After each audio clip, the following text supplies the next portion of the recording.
Hello everyone, welcome back to our channel. Today we are going to discuss about find the refractive index of material of the prism. See, this is the prism and which material they are using for making this, they are using the glass, and we can find out the refractive index of the material of the prism. So generally what many people are calling find the refractive index of the prism, refractive index of the prism, it's wrong. The correct aim of this experiment is to find out the refractive index of material of the prism, means we have to find out the refractive index of the glass. What is the refractive index? It is the nature of the matter, it opposes the propagation of the light. See, in medium you know that what is the velocity of the light, 3 into 10 power 8 meter per second. Like that when it is traveling through the water, that refractive index is different. It is opposing little bit variation, we are observing that velocity. So that property is called the refractive index. Anyway, I want to share with you how to find out the refractive index of the material of the prism. See, this is having the three faces. First we can trace out the prism like this. It is having three faces. We are taking, this is A, this is B, and this is C. Then first we can go through the normal to the AB. This face is the AB. Normal to this means with the help of this protractor we can find out the normal. First we can take the center point of this side. See, suppose this is 5 centimeters, 2.5 is the midpoint. Like that we put the dot. Then exact the center of this protractor is coincides with the dot like this. See, like this we have to place. This is the center. Normal means how many degrees it will make? 90 degrees. This is the 90 degrees. Then we can make one normal to the AB. Normal to the AB. Then we can give the angle of incidence. We have to give the angle of incidence and particular deviation we can find out from that. First we can go through the 30 degrees. So 30 means how to take it? See, already you know this. This is the normal 90 degrees. 90 minus 60, 10 plus 10 plus 10, 30 degrees. So at 60 degrees we put one more point, then we can trace out the, just you have to join like this. Why it is straight line? If there is no prism, light is having the straight line path, then you take two dots are here. How we can find out the refractive index? Look here, with the help of the all pins we can find out the refractive index, but directly we can't find out the refractive index. From the angle of incidence and angle of the refraction we can find out the refractive index of the material of the prism from the Snell's law. What is the Snell's law? It is the ratio of angle of incidence by angle of sine of the angle of refraction. Two all pins we are taking, we are placing here these two pins. Then this is the prism we are placing like this. Now through the AC we have to see that shade of this. Now when we are looking this, no, it is like all these four pins are the same line. Two more pins we are taking, and we are looking through the AC face. So in between that we can observe these two pins are like this one. Why? The light is bending and the light is coming through the same medium like this. See, two more pins we are taking and we can look through the AC. Now how many pins are there? See, these two are two pins and these two are two pins.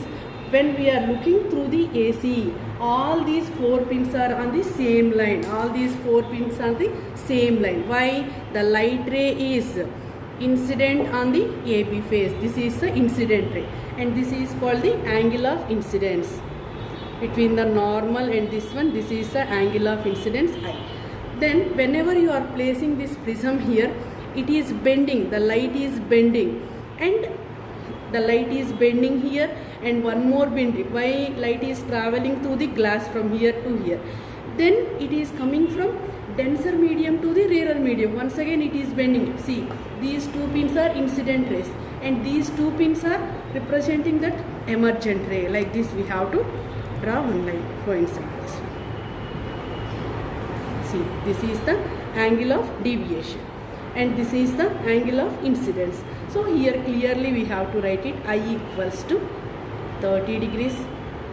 Then angle of deviation we can measure with where is the intersecting point, we can take it, that is coincides with the 0. See, exact its center. We got the 45 degrees. So for angle of incidence 30 degrees, we got the angle of deviation is the 45 degrees. Then we trace out one more prism like this. We trace out one more prism. We can change the angle of incidence, same process. First step is we trace out the prism. Then this is A, B, C. Then we can go through the center point. Then we should draw the normal. Normal means it is 90 degrees. The center line is 90 degrees. First one, how much we have given angle of incidence 30 degrees. Second one, we have to go through the 35 means we can put it the point at 55 degrees. If there is no prism, this is the incident ray and this is the normal. What is the definition for angle of incidence? Angle between incident ray and normal ray. Here we can write it I equals to 35 degrees. As usual, same we are taking two pins on incident ray like this. Then these two pins we have to look through the AC. We must place the prism here. When we are looking through this, we are taking two more pins. Then these two pins we can observe like this straight line this side. So wherever it is showing that shade, that one, along that we have to place these two pins. See, these two are the two pins. Now these two pins and these two pins are on the same line when we are looking through the AC phase. Once again we take out this and join these two dots. Find out the angle of deviation. Where is the intersect point? We should one dot here. Now it is 44 degrees. Angle of deviation equals to 44 degrees. Then we can go through the three more readings, trace out the third one. Now we should give the angle of incidence is the 40 degrees. Then we can go through the, at the same time I trace out three more prisms like this. This is one more. On one paper you can go through the two, it's better, otherwise we can take in that question paper 3 also, nothing will happen. I am repeating once again. First we take it A, B, C. This is also A, B, C. This is also A, B, C. Center point we can take it. This is the center point. Then we can go through the normal to each one. See, this is the normal. The center line is showing at 90. Already 30 degrees over. 60 is over. 90 minus 60 over. 90 minus 55 is over. Now for 40 degrees means we can put the dot at 50 degrees. If there is no prism, it is the straight line like this. This is the angle of incident ray. And this is the normal. This is angle of incidence. I equals to 40 degrees. Like that, at the same time we can coincide with this. This is 90 degrees, then 45 degrees. This is the 45 degrees. If there is no prism, there is no another material, light ray is having the straight line path. This is called the incident ray. Angle between incident ray and normal ray is called the angle of incidence I. Here I have given 45 degrees. Then we can go through the 50 degrees. As usual, 90 degrees we have to put one. 90 minus 40, 50. If there is no prism, at the same time we can do easily, we should complete it. Now the angle of incidence is how much? 50 degrees. So for angle of incidence 40 degrees, 45 degrees and 50 degrees, we have to find out the respective angle of deviations with the help of the all pins. See, two pins we are taking here. and placing here. Then all these pins, with the help of the prism, we should find out the emergent ray. Emergent ray means these two pins. When we are looking through the AC phase, these two pins and another two pins we are taking. So all are all on the same straight line like that. See, wherever it is, we can take. We can look through the AC phase like that. We are taking two more pins. Same pins we can use. We are placing on the incident ray, and respected emergent ray we can trace out with the help of two more pins. Look through the AC phase. Where are that all these two pins are looking through the AC phase? On that line only we have to place two more pins. Then same thing we should go for 50 degrees also. So our main experiment is, for the given angle of incidence, we can find out the angle of deviation. Minimum 5 to 6 readings we are taking.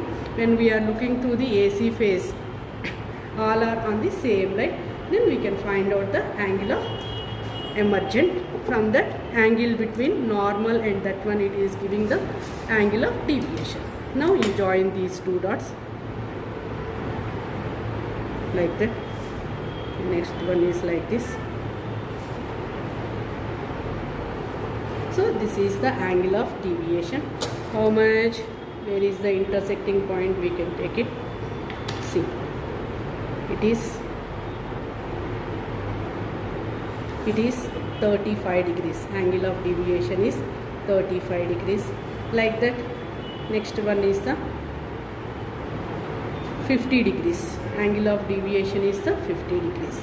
The next one is the, for angle of deviation we are getting,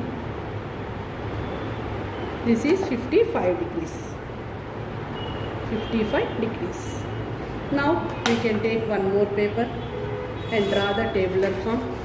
First one is the serial number, second one is the angle of incidence, and third one is the angle of deviation. Based on that we have to draw the graph also. See, after doing this experiment we got 5 readings. Angle of incidence is 30, we got 45 degrees. Angle of incidence 35 degrees, we got 45 degrees. Then third one is for 40, we got it 35 degrees. For 45 we got 50 degrees, and for 50 we got 50 degrees. Later we can make one tabular form like this. This is the serial number, angle of incidence and angle of deviation. So 1, 2, 3, 4, 5. For angle of incidence, how much we are giving? Particular angle of deviation. Angle of deviation we can measure from the angle between the incident ray and emergent ray is called the angle of deviation. We can make one table. But what is the use of this tabular form? From the graph we can find out the angle of minimum deviation. Look here, angle of incidence is on x-axis, and angle of, this is the angle of incidence I in terms of degrees. I have taken on x-axis 10 degrees, 20 degrees, 30 degrees, 40 degrees like that. So like that, angle of deviation is on y-axis. We are taking same 10, 20 like that. Then look here. For angle of incidence 30 degrees, we got it. Angle of deviation is how much? 45 degrees. So that 45 degrees we put one point here. Like that, for 35 degrees we got, that is the 44 degrees, just down of that one. Then for the 40 degrees, this is the angle of deviation. Like that we can draw one graph. Look here, we are getting the graph is like this. This is the graph, and here we have to draw one line where it is intersect. This is the angle of deviation. From the graph, angle of deviation is how much?